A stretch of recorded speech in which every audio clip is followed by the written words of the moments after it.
It's Robert Phoenix, and we are back with another edition of the Astro Weather. That's right.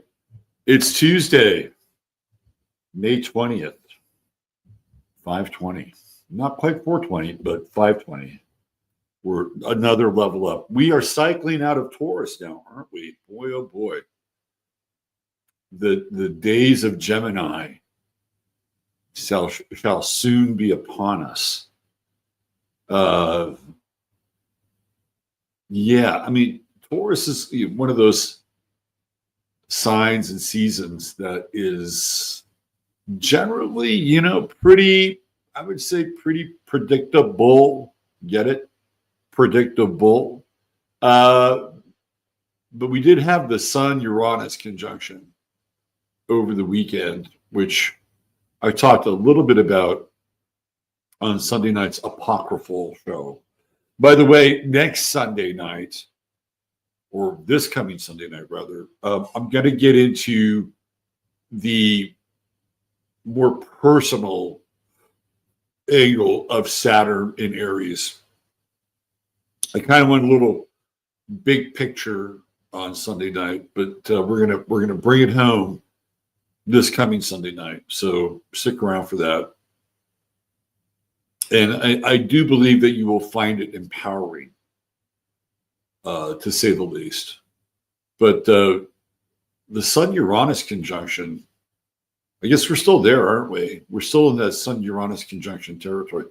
Man, I was really feeling it on Friday night, for sure. In a good way. In a very good way. Uranus is trining my sun right now. And Finally, I'm getting some of the good Uranian vibe, man. When Uranus went into my sixth house, it just completely disrupted my everyday routine. And, and I'm okay. I'm okay with some chaos. I don't mind a little chaos. But it was like getting to be a bit much, especially early on. So anyway, here we go. We're cycling out of Taurus, and wild and wacky Gemini is on the rise. That's right. Okay, let's see. Who do we have in the house here? Okay, we got Mr. DJ MC Michael Cisternino. Julie Sunshine 333, the new next, the running of the Bisons. I was trying to come up with this image, but AI just didn't really quite understand what I wanted from the original image. The original image is that I wanted cows in flying saucers with their cow heads kind of sticking up through the bubble on the top of the flying saucer, right? And then flying around and then having like a little tractor beam and snatching up little gray aliens. And every time I would do it, the AI would flip it and was like, no, I don't want the aliens to snatch the cows, you dummy. I want it the other way around. I'll work on that. Hopefully I can be able to pull that off by the end of Taurus. I think it's doable. Get it? All right. Who else do we have here? New next. Good to see you. Road Trip 1981. That's our friend Darlene from San Antonio. Misbehaving too. Jackie Delario. Janine. What's happening, Janine? No buffaloing around. That's right. I thought it would be cool to do that and put the buffalo reclaiming the city. You know what I mean? That's where I went with that. Artist here back in Florida. It is a Mars Day. So much to do. Yes, it is indeed. There is so much to do. Moonsprout. What's happening, Moonsprout? Devin Dewar. Final day of Sun and Taurus. I'm ready for Gemini season. Yes, indeed. Haridas. Sinzuf just got home from work.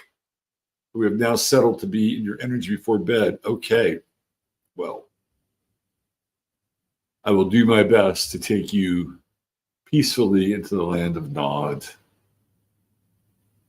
Let's see. Barbara Boots. Uh-oh. Got a virus.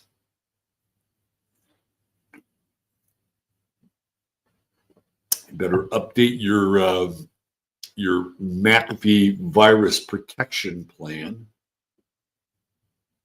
There he is, my guy Neil Smith from the land of cheese.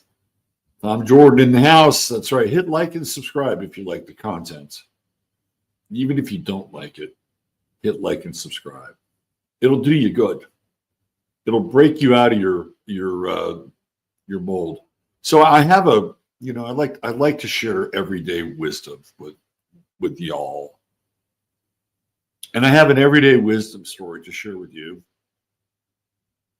And it has to do with my experience in the line at HEB yesterday. And there are two HEB line experiences, and they're tied together. They are linked together. And in these two line experiences, I learned a wonderful lesson about life in the line. So the first line experience was yesterday morning when I stopped. There are two HEBs in town, by the way. There's the old HEB, which is on the other side of town. That's where I was. And then there's the much newer HEB on the other side of town, which is somewhat closer to me. In fact, much closer to me. So I'm at the old HEB, and I am in the, what is it now, 20 items or less? I forget, 15, 20, whatever.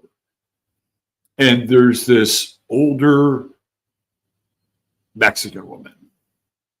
I hate the profile, but I just have to do it so you understand what I'm dealing with, right? There's unless you get into the details of something, you really can't understand it. So she's in front of me, and let me tell you, she's got way more than 20 items. Way more.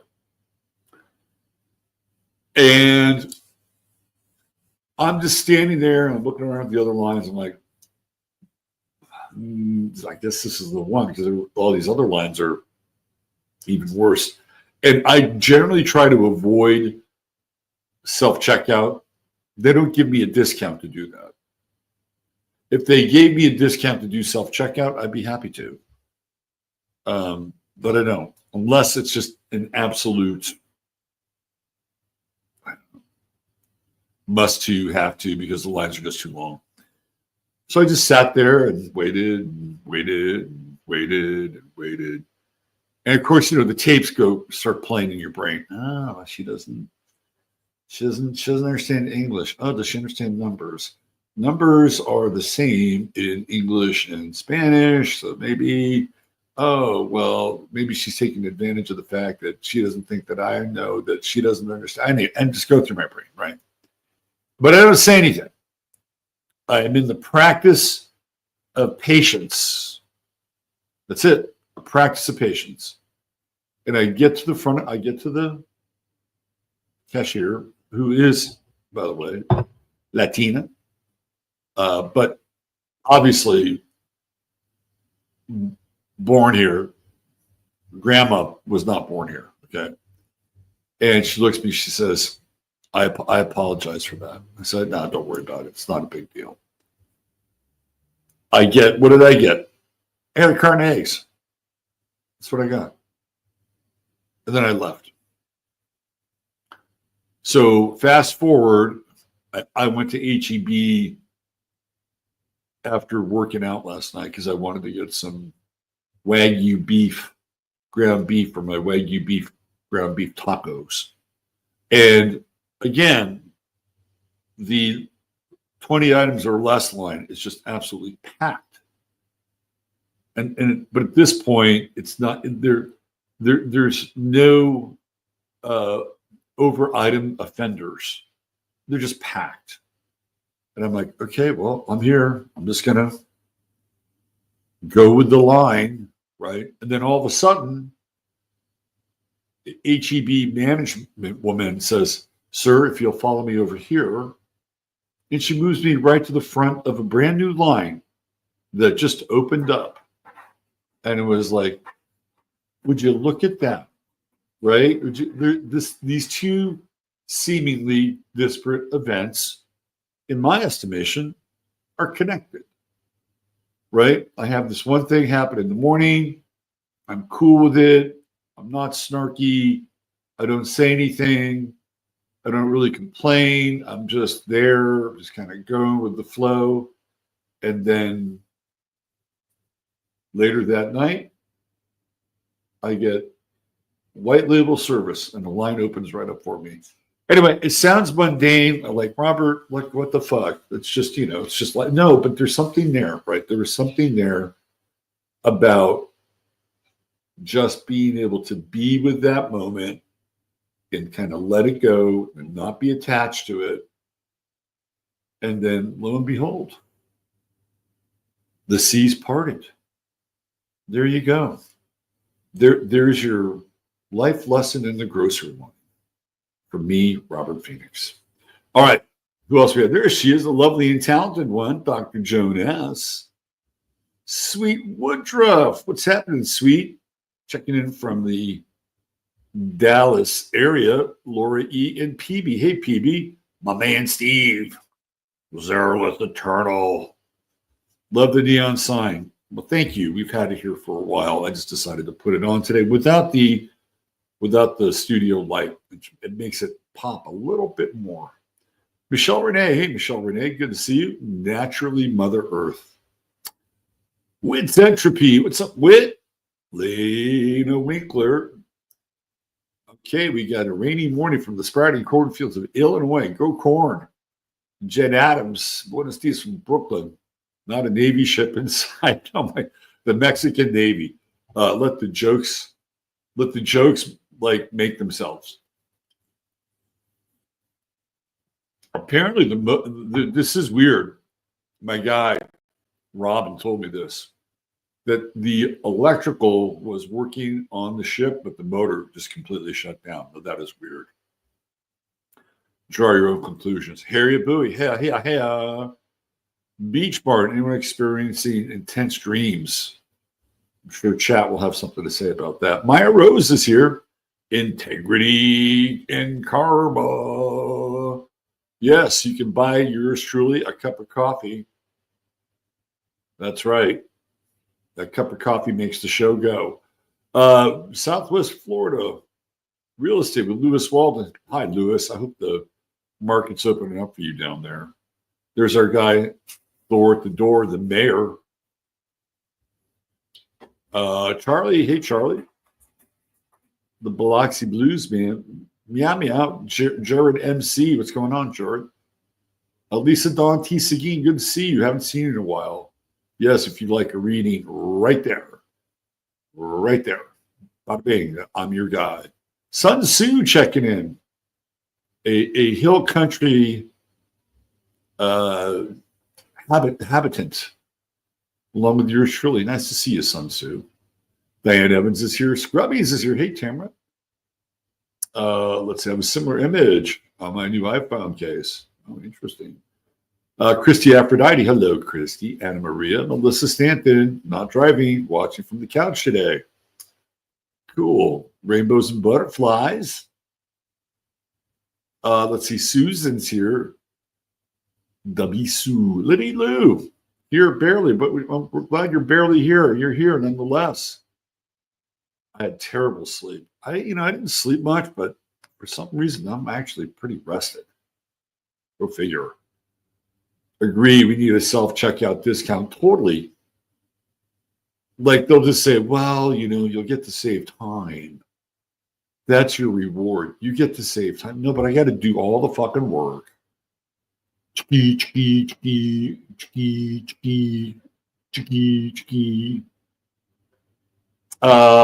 see. Numbers are the same. That's right. Exactly. Right. Exactly. Yeah.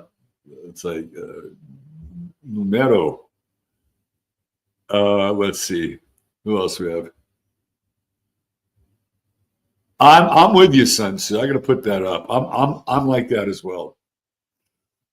I'll let him go ahead of me as well. Totally. More in NYC. Chilly, but sunny. Though I know you don't believe in karma. No, it's just a vibe. It's just the vibe, It's just the vibration. When you give grace, grace is given. Now that's what I'm talking about right there. Thank you, Triple J. Exactly. Let's see. Who else we have? 90 Cups. What's happening? You passed an initiation. I can go to the next level now. I leveled up. I get a video game. Thanks, Haridas. Kelly B's here. Let's see what else we have. We're going to get into the weather here real fast. Taffy Polensky. A Taffy sighting. Looks like Hammer Time had some heavy dreams, good dreams, powerful dreams. WC Ray, what's up, brother? Let's see. Uranus and Gemini. Oh boy, things are gonna just fucking speed up like crazy. Sharon Lewis is here. Hi, Sharon. Yeah, the self-checkout is a scam. Okay, I think we're here, present and accounted for. Let's get into the weather. 8:16. Let's do that right now. You know what I have to do, though. I have to burn my first share, of course. I have to burn the first share. Because the first share isn't there.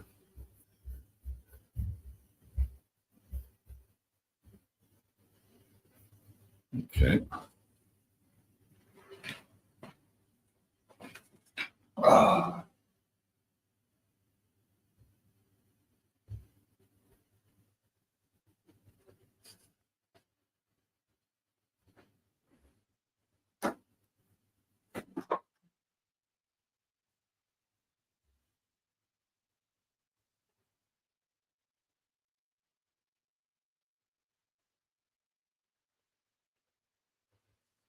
All right. Let's get back to it. So stop sharing, and we're going to do it again because that's how this thing works. That is the technology, unfortunately. All right, but I am going to come back now, and I'm going to change my perspective. There we go. Ooh, look at that. Makes the chart all big and shit. Okay, and let's do just a little zoom in. All right. There we go. Yes, indeed, that sun. Right at the edge of Taurus. Old Taurus. I'm 29 degrees and I'm so old. I've been around for the last 28 days and I'm so old. And it's time for me to go. It's time for me to make way for a new sign. It's been so nice being with you this year. Another season of Taurus says adieu. We leave our bovine friends waving at us with their hooves in the distance. Bye-bye. Bye-bye. That's a little Sun Uranus stuff, right? A little goofy. So we're still here. And the sun is out in front of Uranus now. It's funny because like the sun is anoretic, but the Uranus is still there, so it's still kind of firing, right? It's still firing on that sun. And I do think there's a lot of creative potential in the atmosphere today, even at that 29th degree. I mean, if you have things you need to finish up, I would say by all means, like get them done. Definitely get them done. Now we got the moon hanging out in early Pisces, very early Pisces. And by degree, it's in that square because once the sun moves into Gemini, we do have a sun moon square. And the moon in Pisces is, kind of kind of a go with the flow moon. You know, I think that was the key to yesterday in the line. Now that I think about it, it was the moon in Aquarius perfecting the witness self through non-attachment. Like that's what that was about, right? That was really where the line thing was. It was the moon in Aquarius. I'm just going to sit here. I'm not going to, you know, be too overly judgmental, right? I think that's what it was. Well, today the moon is in Pisces, and it's a much more subjective moon. By the way, I do like the moon in Pisces. It's fairly kind and compassionate and empathic. But let me just say this today. Don't allow other people to ride roughshod over you today, because I think there is some of that. Because the moon in Pisces tends to be passive. It's kind of, you know, it's a passive moon. So today, if I'm in line at the supermarket and something is not right, I'm not going to fucking just stand by today and just be the doormat today. No, today there's a different line experience here. No, I'm just kidding. But there is something to this, though, right? There is something to this with them. But the thing with, I think, the moon in Pisces is that even if for whatever reason you wind up doing something that you think is like for the, like for me, like the moon in Pisces is about the greater good. You know, we're gonna sacrifice whatever it is that, you know, we have or need for the greater good, because Pisces is sacrificial. There is a sacrificial element to it. So even if that's the case, I think you're still okay, even if it feels like, you know, you're like, oh, I fucked up today. You know, I should have stood up for myself. Or what? Don't stress out about it. Try not to stress out about it. Because what's interesting is that the sun is also in a sextile with Neptune, which is the ruler of Pisces. So even if you feel like you might have fucked up, or you feel like you might have done something wrong, or you feel like you might have responded perhaps a bit irrationally, let it pass. Just let it pass, and you'll see that it's not that big of a deal. Remember that. It is not that big of a deal. The moon Uranus square can be a bit disruptive.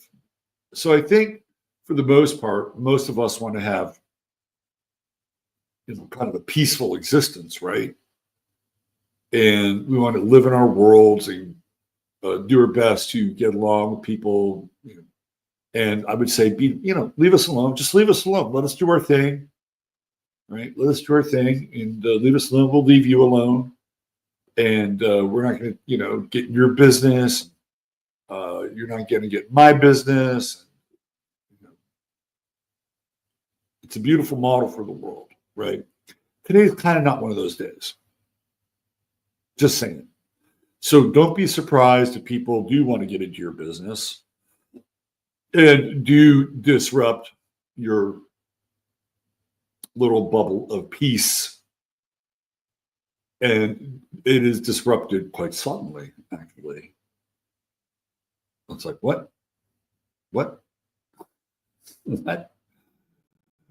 Don't worry about it. You got that Sun Neptune sextile, and just regain your composure, right? Do a little breathing, regain your composure, and, you know, elevate yourself as much as you can and go, oh yeah, okay. All right. Let me just see where this is going. Let me see where this disruption is going. Now, it'd be interesting to hear from Lewis on the real estate market, because this moon here in Pisces, squaring Uranus, and we got to do something about this real estate market. It's like, there are 4 houses on my street, I believe, that are all for sale. 3 on this one block, 2 right across the street from each other, literally right across the street, 1 on the corner. And they've been on the market for a while. So we need a little stimulus here, right? And really, what we need is Jerome Powell to lower the interest rates, even if it's by 0.5%. A 0.5% lowering of the interest rates for the Federal Reserve, which I can't stand, by the way, would be quite helpful for the real estate market. Now, with this moon square to Uranus and the sun, not only do I not think it's going to happen, but there's going to be a reminder that it's not going to happen. So all you people out there in the real estate world, this is where your sextile to Neptune comes into play, right? And invest in some trust and faith here. And I know it's not easy, especially if you're in the business and especially if you have a property that you've been trying to sell for a while. It's not easy, right? Not easy. Let's look at this sun moving into Gemini. First thing it's going to do, it's already doing it right now, is it's trining Pluto by degree. And tomorrow, boy, we got a Sun Pluto trine, and it's air to air. And it's like going from being in the, just kind of cruising in the 55 mile per hour lane, right, to all of a sudden being on the fucking Autobahn.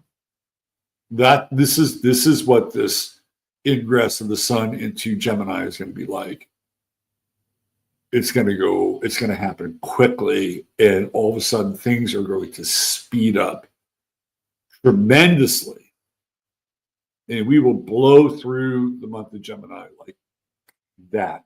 It'll go very, very quickly, extremely quickly. Of course, we have Jupiter in Gemini, still hanging out there at 25 degrees, inching its way towards Cancer. Today we got a square going on. It's been going on with Neptune, right? And we have the square with Saturn as well. So the Jupiter-Saturn square will continue. Once Saturn moves into Aries, Jupiter moves into Cancer. The housing market is not going to improve until Jupiter gets out of that orb with Saturn. So that's not going to be until 12, 13, 14 Cancer. Luckily, it will be happening by late July. So I do think that we're going to see a shift in the housing market, but it won't be until late July. And it feels to me like it'll be somewhat akin to the Oklahoma land grab, and once they just say go, the floodgates are going to open. Now, I don't know how long it's going to stay like that, because Jupiter is going to retrograde by this year, and it goes backwards. So there is going to be a window, I think, for real estate, and it's going to be right around July. That's when, as soon as Jupiter moves past that Saturn, which has been locked into that square with for pretty much almost the entirety of Jupiter in Gemini. And, people have been holding on to their money. Liquidity has been really, really tight, right? Oh, what's on the screen? Thanks, Whit. Oh, is it the wrong chart? Oh, hold on. Oh, sorry. Oh, we got ahead of ourselves. Thank you, Whit. Appreciate that. This is what I'm talking about here, right there. See, this is what happens, man. That was that moon square right there. But you know what? I'm going to rise above my own error. So this is what I'm talking about. You can see this right here, right? Jupiter, Saturn square. That's what I'm talking about. Sun going into Gemini, trining Pluto. These are all the aspects that I've been referring to. Venus still in that trine with Mars. Look at that. They're just cruising right along together. This is your high pressure warm front right here. Venus-Mars trine.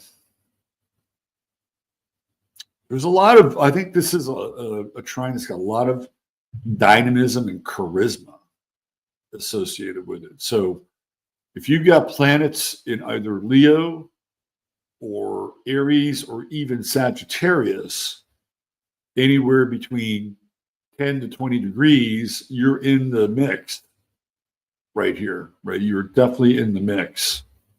And it is, I would say, pretty sexy, pretty sexy. Absolutely. And I think you're generally good feeling, right? Like this is the kind of aspect you want to have during springtime, for sure. This Venus Mars trine, because it's got some energy. To me, this is like the essence of spring. It's masculine, it's feminine, it's fiery, it's passionate. These are all the processes of, you know, life itself here in this realm. And I mean, nature is abundant with like Venus Mars trines in the springtime, right? Everything's mating and growing and germinating up here in the, you know, the northern circle of things. Mercury is squaring Mars still. We're still in that Mercury, but it's not as bad as that Mercury Pluto square Mercury. So there still is some chirping, right? But it's not like you have to chirp until, you know, until death, because that's what it felt like. It felt like every interaction with that Mercury Pluto square, Mercury Mars square, Mars opposition Pluto was just fraught with like tension. It was well, I don't know. How would I describe it? To the death, right? It's almost gladiatorial, but gladiatorial in the sense that it's about words. It was about words. It was about getting the last word in. It was about, you know, impaling your opponent verbally, right? So we still have the Mercury Mars square, and you know, Mercury will eventually, you know, move past Mars. So we'll get out of that. The next stop for Mercury is this conjunction coming up with Uranus. And we're about 11 degrees out. So by the end of the week, we're going to have this Mercury-Uranus conjunction. And that's going to be interesting. That'll be very, very, I think that's a good time, especially with the sun in Gemini, to, like, if you write or you're in any like form of communication, the communication business, again, that's Gemini, Mercury, Uranus conjunction, like that's a great time to engage in projects that demand your ability to not only communicate, but communicate with originality and flair. So keep your eyes on that, right? That's coming. It's towards the end of the week. It's a pretty long transit. You know, we got basically 10 degrees, and then as it separates, so about 2 weeks of really interesting synthesis between Uranus and Mercury. Also, if you're in the business of making money, that Mercury-Uranus conjunction could really yield some gold if you're looking at your financial situation from a creative perspective and you want to do something different, you know, kind of road less traveled sort of stuff. Okay, let's get into the True Hemp Science star of the day here. And thank you, Whit, for bringing that to my attention. Appreciate that. All right, so today's True Hemp Science star of the day happens to be CUBA. Now, this is the original birth date of CUBA, not the communist birth date of Cuba. However, we will explore, by the end of the show, we will explore the relationship between Fidel Castro and Cuba astrologically, and you will see just how much the two fit hand in glove in many ways. Before I talk about Cuba, I do want to talk about True Hemp Science, your one-stop shop for all things CBD. What do I want to bring up today? How about a little Lumina today? There we go. There's a little Lumina. And let me tell you, Chris has provided some elixirs that are essential for your survival, getting through these rather jagged times. And if you order $100 or more of his organically sourced CBD products, you will get the goodie bag. And the goodie bag is filled is a relative term, but it is filled with things that you will enjoy, particularly the gummies. And there's always some gummies in the goodie bag, a couple of bottles of tinctures, et cetera, et cetera. Those are going to be yours when you purchase an order of $100 or more. And if you spend $150 or more, you get free shipping. There's always a 30-day money-back guarantee. TrueHempScience.com. It is literally your one-stop shop for all things CBD. And by the way, they have CBD for your pets. They have a topical ointment with CBD. And Chris has some other really good stuff there as well, and not just CBD. But CBD is the hub of everything that THS does. All right, let's talk about CUBA. You know what I thought was interesting is we looked at Las Vegas, and Las Vegas has its birthday in May, as does Cuba. And what Las Vegas and Cuba both have in common is that Cuba was a gambling mecca, right? So you had the mob in Las Vegas, and then you had the mob in Cuba. And by the way, they were the same mob or mobs, and gambling was significant for both entities until, of course, one of them got turned out by Fidel Castro. So we have these two, a city and a country that both share kind of this Taurus birthday, and the acquisition of money through gambling, speculation, recreation, they both have in common. The challenge here is that, of course, Cuba is born right at the end of Taurus, so it doesn't have the juice, right? It just doesn't have whereas Las Vegas, much closer to the middle of the month, it's not going anywhere, right? And you can see here down in the fourth house with Pluto that at some point, Cuba was going to go through a major transformation, right? And it did. It went from the Batista government and essentially kind of being run by variations of the mob to becoming communist. I mean, that is Pluto right there. And especially in Gemini, it's like, okay, we're kind of one entity. Like, this is when Cuba gains its independence from Spain. So this is 1902. But then they're going to become another entity. They go from being a colony to Cuba to being a communist state with an appendage to Russia, really, right? And so you can see this with Pluto. And we also have Venus here, right? Let me see, hold on. Man, I can't wait till I get this Mercury. So you have Mercury as well. We have Pluto-Mercury conjunction. So it's like Quicksilver and shape-shifting. And over here we have Uranus-Pluto, Uranus-Mercury opposition. And Sagittarius, again, tends to be like ideological, right? It's an ideological sign, so it's going to flip its ideology. And again, look where the moon and the true node is, right? Ninth house, people would travel there and get into things like gambling, sex, all those kind of scorpionic things. And it's a travel destination, right? And a moon-Neptune trine. And there's probably something very magical. I mean, Cuba is one of those places that I've always wanted to visit.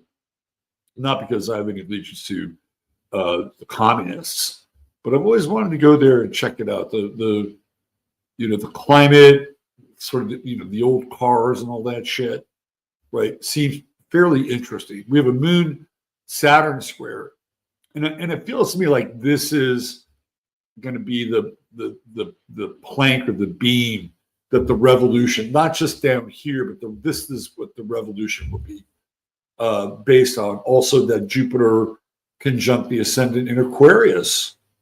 They're going to eventually, have a much more quote unquote egalitarian system, right? Which would be socialism or communism. Like it's almost begging to have that with Jupiter there on the ascendant. But that moon Saturn square really has a lot to do with things like land rights, a disparity in wage gap. There's some classism. If this is the country, like this is the soul of the country, you can see that there. And then Saturn in the 12th house. For me, as a country, Saturn in the 12th house is the hidden hand, right? It is the hidden hand of some kind of authoritarian influence in the evolution of Cuba. So whether it's the CIA or the KGB, or whether it's the mafia, or whether it's the banking cartels, that's how I see Saturn. This is how I see Saturn. And there is a sense of impermanence in some ways with the sun in the third house, even though it is in Taurus, but it's at the end of Taurus, right? We have Venus in Aries, and that's trine Uranus. So like it's hot, it's sexy, like all the things that we think about with Cuba in terms of like passion and heat, right? Venus in Aries in the second house is muy caliente. It's hot, right? It's definitely on the hot side. And when I say hot, I'm talking about there is a kind of an erotic and sensual vibe to Cuba. If you haven't seen the movie I Am Cuba, it's very interesting. It's a super interesting movie. And then we have this Mars square to Jupiter. And I feel like if you want to get into the story of Castro, this is really where it starts, right? It is this Mars square with Jupiter, and Jupiter on the ascendant in Aquarius. And of course, we know that Cuba will go through a transformation. So how does that look with Castro's chart? Okay, well, here we go. Ask and you shall receive. So on the inside, this is Cuba's chart, which we just duly noted. And guess what? Castro is actually born, I believe, 26 years after the formation of this version of Cuba, but he also has Jupiter in Aquarius, and it too conjuncts Cuba's ascendant, right? So it's like double Jupiter, and he's going to be that guy. He's going to be that guy that is going to bring those Aquarian, like everybody gets to have the same opportunity, the same, equity or equality, communist bullshit, right? Over here, he has the sun right on the other side, right? His sun is here conjunct the descendant. So he has a Sun-Pluto opposition, but it's like he is destined in a lot of ways to be the person who will flip Cuba. Now, Castro is not who he seems. He is the Neptune-Sun conjunction right here. He is completely not who he seems at all. There's a lot about Castro that we could get into, but due to the fact that we don't have a ton of time, I'm going to try to keep it in relationship to Cuba's chart. And so what we have here with Castro's sun is a trine to Uranus. Look at that. Uranus, the ruler of Jupiter, right? The ruler of Jupiter. In that 10th house in Sagittarius, he's going to be an ideologue. Now, the way that Castro This is what Castro did. There's this whole story. This is what it's like. He is not what he appears to be, right? So there's this whole story about how Castro. So first of all, Castro and Guevara and some dudes essentially come from Mexico, where they were planning this revolution, right? And they come by boat, and from what I understand, that boat was brought there by the CIA. Okay, so the CIA brings Castro to Cuba. Now the story is that he fights Batista's soldiers, kind of over the mountains of Cuba, and it's sort of like he's taking all this territory, right? That's not really true. There is some of that, but what Castro had is he had a shit ton of money, right? Not unlike the Bolsheviks in Russia, who had a shit ton of money that Leon Trotsky brought with him from the United States. Leon Trotsky brought gold and lots of it to Russia so the Bolsheviks could pay people off. And this is what Castro did. He started to pay off Batista's troops. He was giving them significant money to lay down their arms. You see, this is the Neptune-Sun conjunction about Castro. The other thing that you will, if you dig deep enough with Castro, is that you will find out that Castro isn't just Cuban. No, Castro is also Jewish. Yes. How is he Jewish? Well, it's called the diaspora from Spain, right? Which is what happened because these conversos said, hey, we're done with Spain. We don't want to go through another Inquisition. So this is where Castro winds up in Cuba. He's originally from Spain, and that's where he comes from. Those are his roots, right? So he's not even what he claims to be. Like, he's not a full-blooded kind of Latino Cuban revolutionary. He's got different kinds of roots. And in fact, back in the day, and this is a true story, by the way, Fidel Castro, who loved baseball, would actually come to the United States dressed as a rabbi. If you look at him, right, with the beard and everything, and you put some rabbi clothes on him, you would know it was Fidel Castro. And he would go to Yankee games dressed as a rabbi. And nobody knew it except for the people that were bringing it. This is how fluid Neptune-Sun conjunction Castro was, right? So down here, we can see, again, there's his Mars, and there's his Chiron, part of fortune, and he's going to go in, right? He is going to go in there, and he is going to basically disrupt everything, right? Then here's this, and Saturn up here at the top of the chart trumps the moon in Scorpio, which is the highest position in Cuba's chart, and Saturn kind of rules over that moon just by hierarchy and position. He has his south node conjunct Cuba's Chiron, right? So he's going to get in there. And the Chiron is the wound, right? It is the class wound in Capricorn. Absolutely 100%. He's got Pluto over there, which is going to be opposing Chiron, right? And he's got this Pluto-Trudeau conjunction in Cancer. So he's like a folk hero. Because Cancer does represent this idea of the folk, right? And for a lot of Cuban people, like, he personified,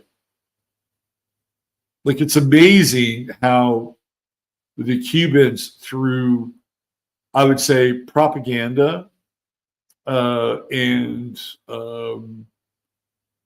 like almost a form of Stockholm syndrome, deified Castro. Like, he was kind of everything to them, right? Like, that's the Pluto-True Node conjunction in Cancer. So his connection to Cuba, you can see it. You can see how revolutionary this thing is. Now, if we flip this chart a little bit, we go here, and we're going to put on the inside, right? On the inside, this is going to be Castro right here. And on the outside, it's Cuba. So here is Cuba's Neptune right on his ascendant. So again, he's got the Sun-Neptune conjunction. So we don't really know who he is, right? How he projects himself to the world is very different than who he really is. And even here with Neptune on the ascendant, right? Like they didn't see him coming. And he was able to tap into the psyche of sort of the people who didn't have a lot of dough in Cuba, right? Because there was a kind of serious class division in Cuba. You had all these, kind of wealthy Cuban families that were connected to sugar cane and rum and gambling, right? And there were, it wasn't like it was sort of like slightly more feudal, slightly less feudal, and then you had sort of these, gambling powers that weren't even really Cuban. They were from the United States. So there clearly is a disparity in wealth. And this is what Castro is able to capitalize on.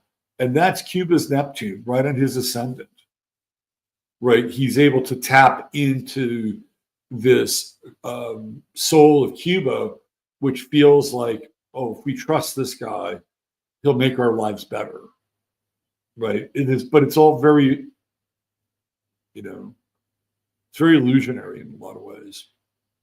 But this is a really interesting synastry chart, and you can see him, especially on the other side, where he's definitely and deeply influencing the direction of the country.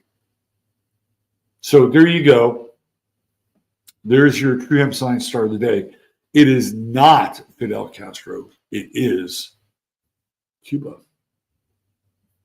All right. That'll do it. Thanks for being here. Oh, I need to, I got to put as soon as the show is over, I'm going to put the link for Rumble. I don't think I did it last night. Over on Rumble, we're going to be talking about, guess who? P. Diddy. Now, I have not really dipped into Diddy very much because I just think it's a massive distraction. But we're going to do some of that today because I have some thoughts about it, and we're gonna get a little foiled by going into Diddy world today. So come on over and join us over on 15 minutes, and I hope I bring you a perspective that might be somewhat enlightening, if not entertaining. All right, thanks for being here, and you know the drill. Take good care of yourself. Treat each other well. God bless. Love you all. Robert Phoenix signing off. Bye for now. And don't forget, I'm an astrologer. And if you want a reading and consultation, come seek me out. I'm your guy. All right. Take care. Bye for now.